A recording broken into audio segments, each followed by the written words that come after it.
मुखमा खाली नराख्नुहोस्, खाइ गर्नुहोस्। तपाईँको घाँटीबाट गएको गई गर्नुपर्छ। घाँटीबाट गएको गई गऱ्यो भने त्यो कोरोनाको सङ्क्रमण त कि नाक र घाँटीमा हुने हो, बढी भाइरस त्यहाँ बसियो। त्यो भाइरसलाई तपाईँले फोक्सोमा जान नदिनको लागि तातोले मार्नु। अहिले पनि नेपाल कम्युनिस्ट पार्टी फुट्यो भने त्यसको सबभन्दा ठुलो घाटा त देश र जनतालाई हुन्छ। काङ्ग्रेसपट्टि मिल्न जाने अब त्यो कुरा सुन्नुहोस् न, 2-3 दिन पहिले मलाई केही लक्षणहरू देख्यो। खास गरी ज्वरो आयो 99। एक दिन मलाई 1-2 घन्टा टाउको दुख्यो। धेरैले भने ऋषिजी तपाईँको फेस हेर्दाखेरि तपाईँ डाउन भएको जस्तो लाग्यो, हामीलाई फेस के कारणले भनेर सोधेँ। अनि मैले भने होइन, त्यो मान्छेको हुन्छ नि यो भावना क्या बग्यो क्या, मेरो भावियोर पनि भइम होइन। यो चाँडो भ्याक्सिन आउँछ, 3 महिना लाग्ला 6 महिना लाग्ला, तर भ्याक्सिन आउँछ। किनभने भ्याक्सिन 9 महिना भइसकेको लागि हामीले त्यो ठुलो महामारीको भ्याक्सिन बनाउनुपर्छ। यसका धेरै पाटाहरू छन्। फेरि कोरोना पहिलोपटक आएको महामारी हो विश्वमा, भावुक पनि भयौँ। त्यसपछि अब कम्युनिस्ट पार्टीको सरकार बन्ने कि नबन्ने, प्रचण्ड प्रधानमन्त्री हुने कि नहुने बहस थियो। ठ्याक्कै इन्डियन एम्बेसडर आउनुभयो मलाई भेट्न। यो कोरोना सङ्क्रमित भइसकेपछि यो केही पनि होइन यो रोग भनेर मान्छेहरूले जुन भनिरहेको थियो नि, त्यो चाहिँ गलत हो। यो डरलाग्दो रोग हो।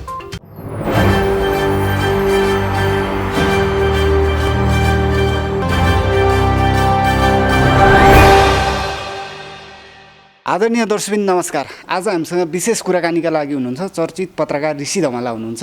विशेष गरी उहाँले चाहिँ धेरै नेताहरूको पनि इन्टरभ्यू लिँदै आउनुभएको थियो र विगत लगभग 12-15 दिन चाहिँ उहाँले घरबाट नै अन्तर्वार्ताहरू गर्नुभएको थियो र आज हिजो चाहिँ कोरोनालाई जितेर चाहिँ फर्किनु भएको छ। उहाँको कोरोना अनुभव साथै चाहिँ नेपाली राजनीतिमा भएका विवादको बारेमा चाहिँ हामी विशेष कुराकानी गर्दैछौँ। ऋषि सर, यहाँलाई हार्दिक स्वागत छ। Thank you so much. अहिले कस्तो छ हजुरलाई? ठिक छु। किन भन्दाखेरि म 15 दिन सङ्क्रमित भएर बसेँ। 15 दिनपछि नेगेटिभ आयो रिपोर्ट। तर सुरुको कुरा गर्ने हो भने मलाई सङ्क्रमण भएको कुराको चाहिँ इतिवृत्तान्त बताउँदाखेरि 2-3 दिन पहिले मलाई केही लक्षणहरू देखियो। खास गरी ज्वरो आयो 99। हजुर। एक दिन मलाई 1-2 घन्टा टाउको दुख्यो। त्यसपछि मलाई ज्वरो पनि आएन, टाउको पनि दुखेन, सास फेर्न पनि अप्ठ्यारो भएन। तर कोरोना सङ्क्रमित भइसकेपछि समस्या चाहिँ जटिल छ है। यसलाई हामीले जटिल यस कारणले छ कि जटिल धेरै कारणले, जस्तो कोरोना सङ्क्रमित मान्छेमा एक त मानसिकता नै मान्छेको छ नि, एकदम ऊ चिन्तामा तनावमा रहन्छ, सोच्ने उसको गलत पनि चिन्तामा जान्छ होइन। म रहेन, तर पनि धेरै मान्छेहरूको अनुभव त मैले हेरेको छु नि त, मलाई थाहा छ नि त। तर मलाई पनि एउटा डर के थियो भन्दाखेरि म 2064 सालको संविधान सभाको निर्वाचनमा देशभरिको एउटा अभियान लिएर नेपालगञ्ज पुग्दाखेरि म बसेको होटेलमा आगजनी भयो। म सफोकेसनमा परेँ, मेरो फोक्सो खराबी भएको थियो। म 17 घन्टा बेहोस भइसकेपछि म बिउतेको मान्छे। त्यतिखेर ठुलो उपचार भयो मेरो। तपाईँलाई त्यो डर पनि थियो? त्यो डर पनि थियो, किनभने फोक्सोमा यसको प्रभाव, किनभने कोरोनाको सबैभन्दा ठुलो पक्ष, महत्त्वपूर्ण अहम पक्ष भनेको उसले आक्रमण गर्ने भनेको फोक्सोमा हो। फोक्सोमै आक्रमण गर्ने, श्वास प्रश्वासमा चाहिँ समस्या आइहाल्छ क्या। तपाईँलाई समस्या भयो श्वास प्रश्वासमा? श्वास प्रश्वासमा मलाई समस्या भएन, किन मैले अक्सिजन चाहिँ हेरिरहेको थिएँ। अक्सिजन मेरो 92, 93, 94, 95 भयो। जब 90मा मान्छे अक्सिजन झर्छ त्यो मान्छेलाई समस्या आउँछ श्वास प्रश्वासमा। मैले डक्टरहरूसँग, सबै डक्टर, खास गरी सुन्दरमणि दीक्षित, हजुर, डाक्टर भोला रिजाल, डाक्टर रविन्द्र पाण्डे, शेरबहादुर पुन, होइन, अब धेरै डक्टरहरूसँग मैले कुराकानी गरेको थिएँ। सागर कुमार राज भण्डारी, होइन, धेरै डक्टरहरूसँग अन्तर्क्रियामा थिएँ। हजुर, उहाँहरूसँग म कुरा गरिरहेको थिएँ। मनोज यादव डक्टर, होइन, विभिन्न डक्टरहरूसँग विभिन्न पक्षहरूसँग मैले कुरा गरिरहेको थिएँ। उहाँहरूसँग कुरा गर्दाखेरि उहाँले ल ऋषि धमला चाहिँ नातिनुहोस् भनिरहनु भयो, मलाई सुझाव दिइरहनु भयो। र मैले सबभन्दा ठुलो कुरो पानी धेरै खाएँ। बिहानदेखि नै तातो पानी मेरो खाने बानी थियो, तर कोरोना सङ्क्रमित भएपछि मैले पानी पेल्ने। मलाई धेरै आयुर्वेदिक औषधिहरू पनि आयो, मैले कुनै पनि खाइनँ। मलाई धेरैले माया गरेर पठाउनु भएको थियो। उहाँहरूलाई म स्यालुटै गर्न चाहन्छु। धेरैले ल ऋषिजी खानुहोस्, तपाईँलाई केही हुँदैन, छिटो निको हुन्छ भनेर भने कुनै पनि खानुभयो? मैले कुनै पनि औषध फिर्ता गरेर मैले राखेँ, तर मैले खाइनँ। तपाईँहरूलाई मैले क्लियर भन्नुपर्छ। तर ऋषि सर, यस्तो छ नि, अब डाक्टरहरूले नै धेरैजनाले चाहिँ जुन खालको कोरोना सङ्क्रमित भइसकेपछि चाहिँ घरमा बस्नुभन्दा चाहिँ हस्पिटलमै जाने चलन छ नि, तपाईँलाई त्यस्तो लागेन? हस्पिटल बस्नुपर्छ भन्ने जस्तो चाहिँ लागेन? होइन, म सङ्क्रमित भइसकेपछि मैले डक्टरलाई पनि फोन गरेँ, के गर्नु त, म हस्पिटलै गएर बसौँ त भनेर मैले सोधेँ। सोद्धाखेरि उहाँहरूले भन्नु जानु पर्दैन, तपाईँ नआत्तिनुहोस्, झन् समस्या आउँछ तपाईँलाई, किनभने त्यहाँ सबै व्यवस्था हुँदैन, सुविधाहरू हुँदैन। अस्पतालमा सुविधा हुन्छ नि सर, हुँदैन, उपचार होला। श्वास प्रश्वासमा समस्या आयो भने तत्कालै अक्सिजन प्राप्त गर्ला, तर त्यहाँ खानाको लागि, खानपिनको लागि, बसोबासको लागि जुन घरको वातावरण हुन्छ नि, घरमा जतिखेर पनि बनाएर खान पाइयो, मगाएर खान पाइयो, आफूले खान चाहेको कुरा खान पाइयो होइन, तत्कालै परिवारजनसँग बसेर परिवारजनले दिएको कुरा खान पाइयो, मिठो खान पाइयो, भान्साको कुरा खान पाइयो, ताजा कुरा खान पाइयो, स्वस्थ कुरा खान पाइयो। त्यसमा कोरोना सङ्क्रमित सबै किन हस्पिटल सबै जान्छन्?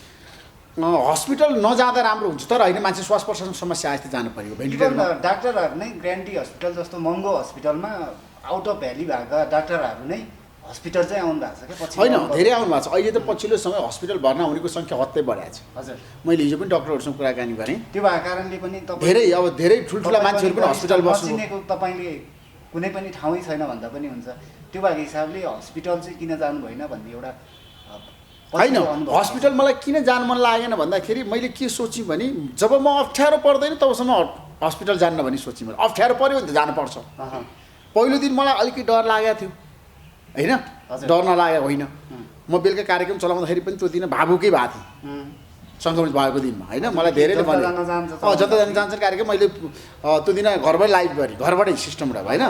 अनि मान्छेहरूले मलाई धेरैले भने ऋषिजी तपाईँको फेस हेर्दाखेरि तपाईँ डाउन भएको जस्तो लाग्यो हामीलाई, फेस के कारणले भनेर सोधेँ। अनि मैले भने होइन, त्यो मान्छेको हुन्छ नि यो भावना क्या बग्यो क्या, मेरो भाव विभोर पनि भइम होइन। तर पनि हुँदो रहेछ सर अनुभव चाहिँ त्यो भइसकेपछि? अनुभव चाहिँ हेर्नुहोस्, यो कोरोनाको बारेमा चाहिँ मैले चाहिँ यो कोरोना सङ्क्रमित भइसकेपछि यो केही पनि होइन यो रोग भनेर मान्छेहरूले जुन भनिरहेको थियो नि, त्यो चाहिँ गलत हो। यो डरलाग्दो रोग हो यो सङ्क्रमित भनेको। यसले सितिमिति मान्छेको इम्युनिटी पावर भएन भने एकदम यसले मान्छेलाई चाहिँ नि गलाउँछ। के यो खुट्टाहरू जोर्नी दुख्नेदेखि लिएर यो तपाईँको ब्याक साइड दुख्ने यस्तो समस्या पनि हुन्छ भन्ने चाहिँ कुराहरू आइरहेको थियो नि? होइन, मलाई पनि एक दिन अलिकति दुख्यो, ढाड दुख्यो होइन, मैले चाहिँ सुतेर दुख्यो भनेर भने, तर पछि सोद्धाखेरि अलिकति ढाड चाहिँ दुख्यो मेरो एक दिन चाहिँ। त्यसपछि अरू केही पनि भएन, तर मलाई ग्यास्ट्रिक चाहिँ भयो।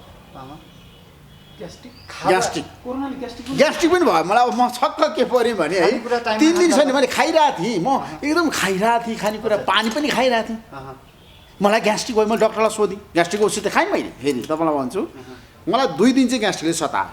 हजुर, भनेपछि त तपाईँलाई अहिले चाहिँ पछिल्लो अवस्थामा अब यो कोरोना सङ्क्रमित भइसकेपछि चाहिँ चाहिन्छ, इम्युनिटी पावर एकदम स्ट्रङ चाहिन्छ है। मेरो आग्रह छ तपाईँहरूलाई, त्यो इम्युनिटी पावर भएको मान्छे चाहिँ कोरोनाबाट बच्छ, उसले जितेर आउँछ। यो कोरोनासँग कसरी रहनुभयो सर? कोरोनाको सँगै बस्नुभयो? सँगै बसिनँ, म भिन्दै कोठामा बसेँ, होम आइसोलेसनमा बसेँ। मलाई खाना त्यहीँ ल्याइदिन्थ्यो, म त्यहीँ भित्र बस्थेँ। मैले चाहिँ प्रयोग गरेको बाथरुमहरू कसरी प्रयोग गर्नुहुन्थेन, मैले खाएको थालमा कोही खानुहुन्थेन, त्यसरी चाहिँ त्यसलाई एकदम मान्छे क्रियापुत्री बस्छ नि त्यस्तै हो क्या यो होम आइसोलेसन भनेको। मान्छे क्रियापुत्री बस्दाखेरि जसरी घरमा बस्छ त्यही अवस्थामा बस्नुपर्छ। शुद्ध भएर चाहिँ बस्नु पऱ्यो। शुद्ध होइन, मन पनि शुद्ध हुनु पऱ्यो, खानेकुरा पनि शुद्ध खानु पऱ्यो, अरूलाई पनि छुनु भएन, आफू त शुद्ध भएर बस्नु पऱ्यो नि। त्यहाँ कसैले छोला कसैले छोयो भने त अब मान्छेलाई हुन्छ नि, कोरोना सङ्क्रमित मान्छेले सक्छ नछुने त भन्छ नि त। अब फेरि चाहिँ त्यो चाहिँ फेरि त्यही कुरा चाहिँ फर्किने चान्सेस हुने सम्भावना डाक्टरहरूले केही भन्नुभएको छ भन्नुभएको छ? मैले धेरै यसबारे बहस गरेँ, अन्तर्क्रिया इन्फर्मली अन्तर्क्रिया डक्टरहरूसँग गरेँ। उहाँहरूले चाहिँ भन्नुभएको छ फर्केको पनि छ कति पर्सेन्ट हेर्दाखेरि, विश्वको तथ्याङ्क हेर्दाखेरि अहिलेसम्मको 20-30 जनालाई चाहिँ फेरि पुनः सङ्क्रमित भएको नेपालमा होइन है, बाहिर नेपालमा त आएको छैन अहिलेसम्म डाटा, कसैले दिएको छैन। बाहिर अरू देशमा चाहिँ त्यो किसिमको डाटाहरू आएको छ, फेरि पनि पुनः सङ्क्रमित भएको कुराहरू चाहिँ आएको छ, होइन। तर अब कतिपयलाई के छ अरे भने यो कोरोनाको सङ्क्रमणको कुरा गर्दाखेरि अब एन्टी होइन त्यसको जुन भाइरसको कुरा आउँछ नि होइन, भाइरसको अब पोजिसनको कुरा आउँछ, त्यो एन्टिबडीको कुरा आउँछ उसको शरीरको। अब जस्तो मेरो सिटी भ्यालु 12 थियो, त्यो एकदम खतरा हो।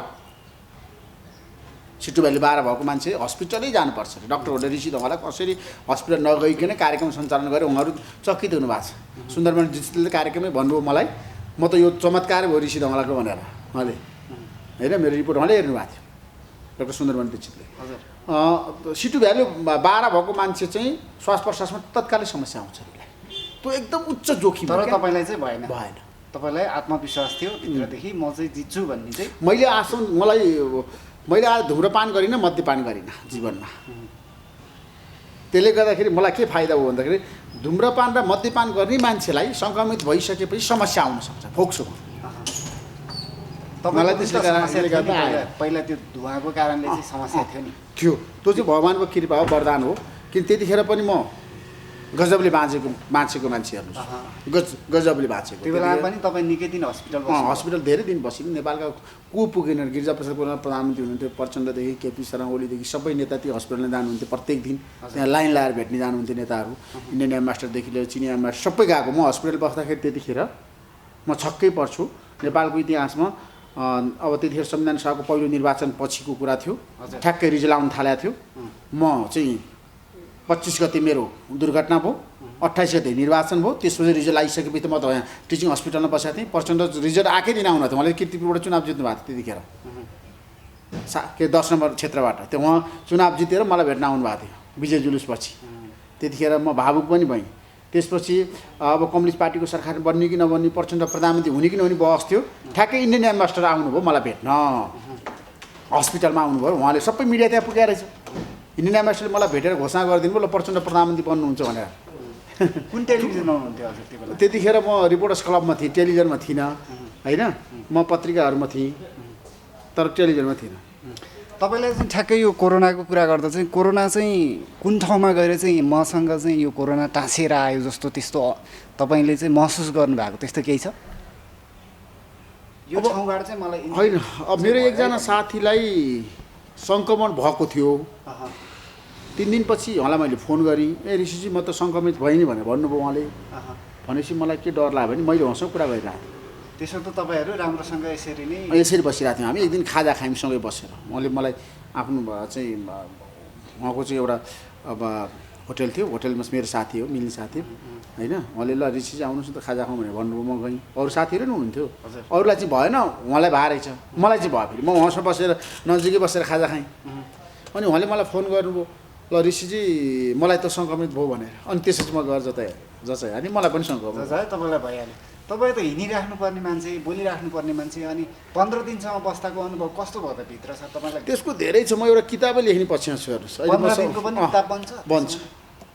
किनभने म जीवनमा कहिले पनि चाहिँ अहिलेसम्म छ नि चाहिँ घरमा नबसेका मान्छे कहिले पनि, न चाडबाड, न दसैँ, न तिहार, न नयाँ वर्ष होइन, न विवाहको दिनमा त म कार्यक्रम चलाएको मान्छे रेडियोमा होइन।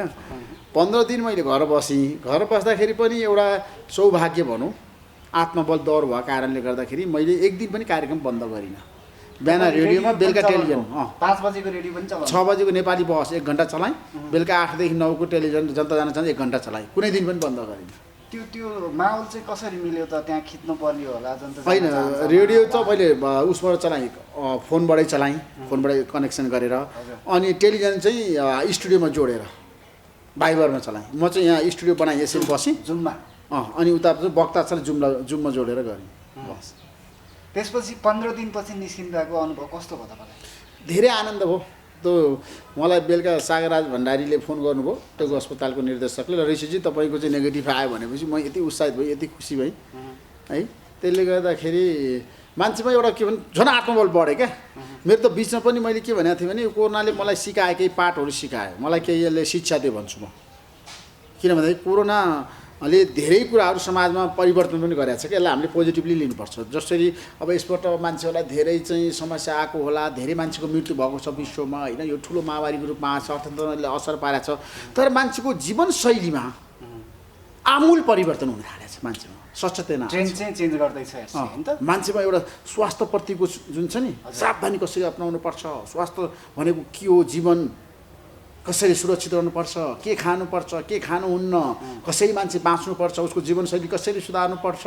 हजुर, मान्छेमा एकदम ड्रास्टिक चेन्ज आएको छ, आमूल परिवर्तन। यो चाहिँ राम्रो पक्ष हो। भ्याक्सिनको विषयमा चाहिँ तपाईँ के छ अनुभव? भ्याक्सिन आउने सम्भावना? भ्याक्सिन त आउँछ, हेर्नु सब विश्व नै लागेको छ होइन। ढिलो चाँडो भ्याक्सिन आउँछ, 3 महिना लाग्ला, 6 महिना लाग्ला, तर भ्याक्सिन आउँछ। किनभने भ्याक्सिन 9 महिना गइसक्यो त सर होइन? 9 महिना त लागिहाल्छ। यत्रो ठुलो महामारीको भ्याक्सिन बनाउनु पर्छ, यसका धेरै पाटाहरू छन्। हजुर, फेरि कोरोना पहिलो पटक आएको महामारी हो विश्वमा। यो होडबाजी पनि चलिरहेको छ नि पछिल्लो अवस्था? होडबाजीले केही लाग्दैन। अब होडबाजी विश्वमा अहिले भने प्रतिस्पर्धा जसको पनि जोसँग पनि छैन। हजुर, अमेरिकाको चिनसँग होला, चिनको अमेरिकासँग होला होइन, भारतको तपाईँको चाहिँ चिनसँग होला, हजुर, चिनको भारतसँग होला, बेलायतको चाहिँ अमेरिकासँग होला, युरोपियन युनियनको अमेरिकन देशहरूसँग त एसियासँग होला, जापानको तपाईँको चाहिँ प्रतिस्पर्धा चिनसँग होला होइन, अमेरिकासँग होला होइन।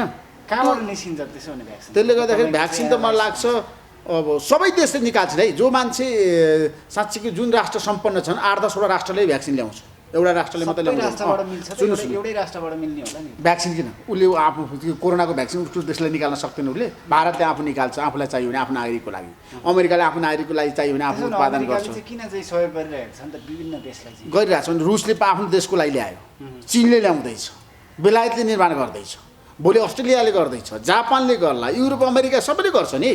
तपाईँको नेपालले नगर्ने भोलि सक्यो भने नेपालले पनि गर्छ। जस्तो कोरोनाको भ्याक्सिन ल्याउन सक्यो भने नेपालले पनि बनाउन सक्छ नि त। त्यो हाम्रो कारण, किन हामीले पनि भोलि सक्यो हुन सक्नु पऱ्यो नि देशको लागि, नागरिकको रक्षाको लागि हो नि त। कोरोना भ्याक्सिन भनेको त त्यो देशको नागरिकको जीवन रक्षाको लागि हो नि। त्यसैले गर्दाखेरि राष्ट्रले जुनसुकै राष्ट्रले पनि आफूलाई चाहियो भने उत्पादन गर्छ।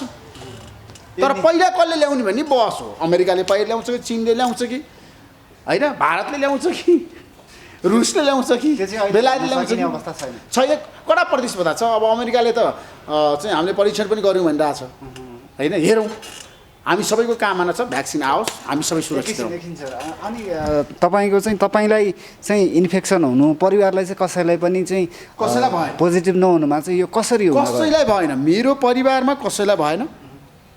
मसँग गाडी चलाउने ड्राइभर सँगै हुनुहुन्थ्यो उहाँ, मलाई भएन। मैले काम गर्ने मेरो अफिसको टिम न टेलिभिजनलाई भयो, र रेडियोलाई भयो, न रिपोर्टर्स क्लबलाई भयो, रिपोर्टर्स क्लब नेपाल.com-लाई पनि भएन। कसरी चाहिँ इन्फेक्सन नभएको कारण के दूरी थियो कि यो के थियो? मैले सावधानी अपनाएको थिएँ नि त।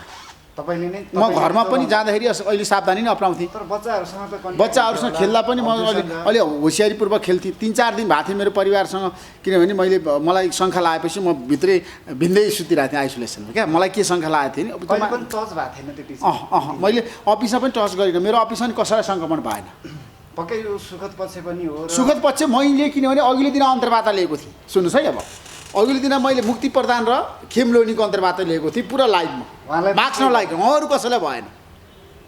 भनेपछि अन्त्यमा छौँ सर, यो अन्तिम प्रश्न पनि हो। यो नेकपाको विवाद अहिले जुन खालले चाहिँ उब्जिरहेछ नि, प्रधानमन्त्रीज्यूले पनि एक खालको उहाँले चाहिँ म्याद थप गरिरहेका छन्, यता प्रचण्डले त्यसरी नै च्यापिरहेका छन्। यो विवादले चाहिँ कस्तो अवस्था चाहिँ उत्पन्न गर्ला?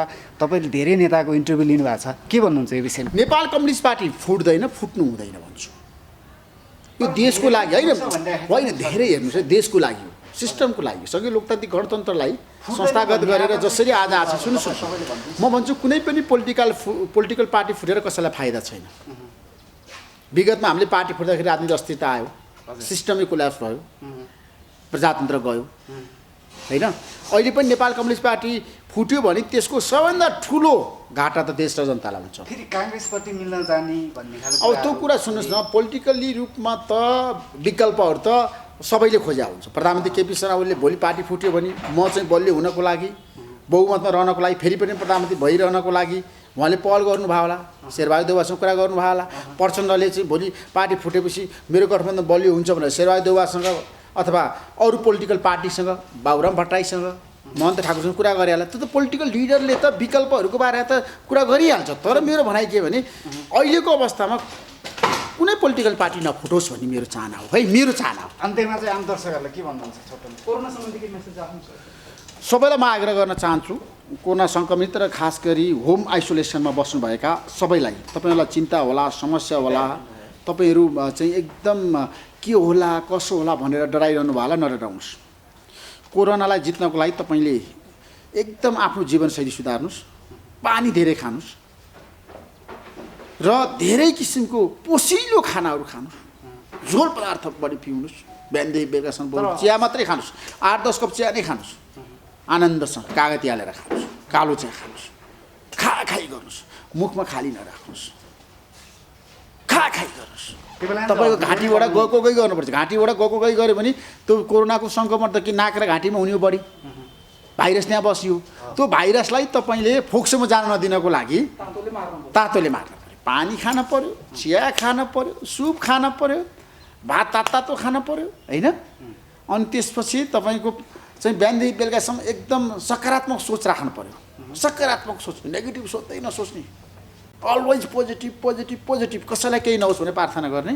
त्यसरी होम आइसोलेसनमा बस्ने मान्छेहरू धेरै म खतरा देखाएको छु मैले पछिल्लो समय, किनभने उपचारमा चाहिँ पुग्दा पुग्दै मृत्यु भएको पनि समाचारहरू बाहिर आइरहेछ। अक्सिजन कम भयो, अस्पतालमा गयो, उपचार नहुँदा मान्छेहरू मृत्यु भइरहेछ। त्यो नहोस्। हस्, धन्यवाद sir. Thank you so much. सबैलाई हामी आग्रह गर्न चाहन्छु, सावधानी अपनाउनुहोस्, सामाजिक दूरी कायम राख्नुहोस् र सचेत हुनुहोस् है। लकडाउन हुन्छ कि हुँदैन? लकडाउन गर्नु हुँदैन, लकडाउन गर्नै हुँदैन होइन।